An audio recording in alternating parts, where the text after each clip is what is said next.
रक्षा करें प्रभु, श्री हरि प्रभु हमारी रक्षा करें। नारद, तुम पर क्या संकट आ पड़ा? नारद, आज तुम्हें रक्षा की आवश्यकता कैसे आन पड़ी?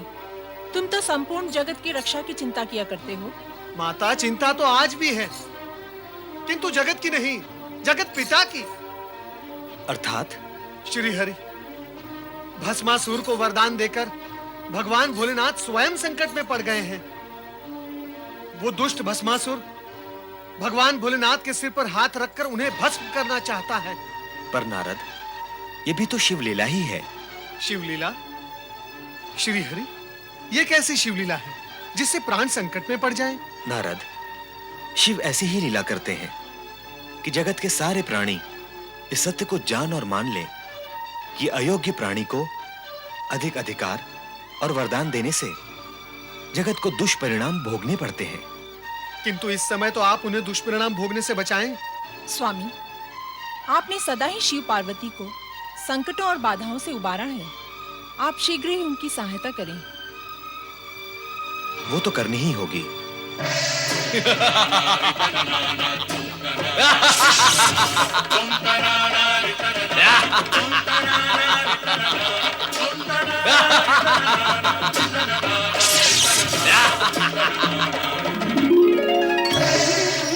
ये सब क्या हो रहा है स्वामी?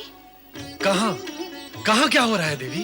तीनों लोकों का स्वामी एक दुष्ट, बुद्धिहीन, दुराचारी असुर के सम्मुख इतना विवश, असहाय और परुषहीन हो गया है। समय की बलिहारी है देवी, समय की बलिहारी है। हाँ स्वामी, देख रही हूँ समय से हारे हुए बल को, किंतु अब आपकी ये दशा मुझसे देखी नहीं जाती। तो देवी, हमें क्या अपनी ये स्थिति प्रिय लगती है? हम इस अप्रिय स्थिति से स्वयं ऊब चुके हैं। तो फिर विराम क्यों नहीं लगा देते इस स्थिति पर? नहीं, हम अभी ऐसा नहीं कर सकते। ना सही, मैं तो कर सकती हूँ। आप मुझे आज्ञा दें, मैं शक्ति रूप धारण कर उस दुष्ट भस्मासुर को एक क्षण में ही समाप्त कर दूंगी। तुम यदि ऐसा कर दोगी तो हमारे वरदान का क्या होगा जो हमने भस्मासुर को दिया है कि उसे कोई भी नहीं मार सकेगा। यदि तुम्हारे हाथों उसका वध हो जाता है तो हमारे वरदान की महिमा भी समाप्त हो जाएगी। ऐसा हो गया तो जगत के प्राणी भविष्य में हम पर और हमारे वरदान की शक्ति और महिमा पर विश्वास ही नहीं करेंगे। स्वामी, आप तो चारों ओर से विवश हैं। तुम चिंता न करो देवी, हमारी विवशता का शीघ्र ही अंत होगा। कोई ना कोई उपाय अवश्य निकल आएगा। अब तुम शीघ्र ही समाधि स्थल चली जाओ, वहां पर तुम सुरक्षित रहोगे।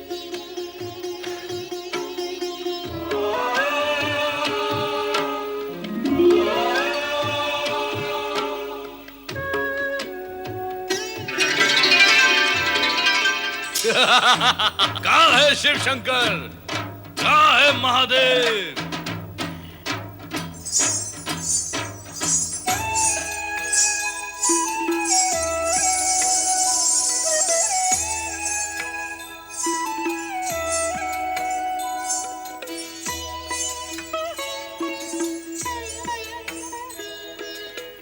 इधर देखो वरदायिनी भस्मासुर।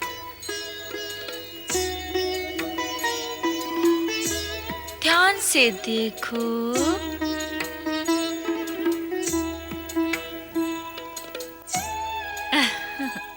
अंतर्दृष्टि से देखोगे तो मैं तुम्हें पार्वती से अधिक सुंदर दिखाई दूंगी। त्रिभुवन मोहिनी हूँ।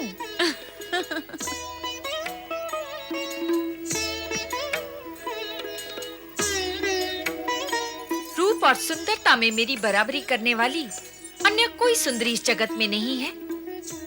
मुझे अपनी महारानी बनाकर जगत का सर्वोत्तम सुख भोगो भस्मासुर। मुझसे विवाह करके भस्म करने के इस झंझट से सदा के लिए मुक्त हो जाओ। तुम तो अनुपम सुंदरी हो। मैं तुमसे अवश्य विवाह करूंगा, इसी समय विवाह करूंगा। मैं भी यही चाहती हूँ और तुम भी यही चाहते हो। फिर विवाह में विलंब क्यों? विलंब तो तुम कर रही हो सुंदरी। मैं तो तुम्हें पाने के लिए आतुर हूँ। चलो विवाह करें। तनिक रुको भस्मासुर। हमारी कुलरीति ये है कि विवाह से पूर्व अपने कुल देवता के सम्मुख नृत्य गान करके उन्हें प्रसन्न करना पड़ता है, नहीं तो कुल देवता रुष्ट हो जाते हैं और विवाहित जीवन संकट में पड़ जाता है। नहीं नहीं, हमें संकट में नहीं पड़ना है। हम असुर तो दूसरों को संकट में डालते हैं। बताओ, कौन है तुम्हारे कुल देवता और नृत्य कहाँ करना है सुंदरी? आओ।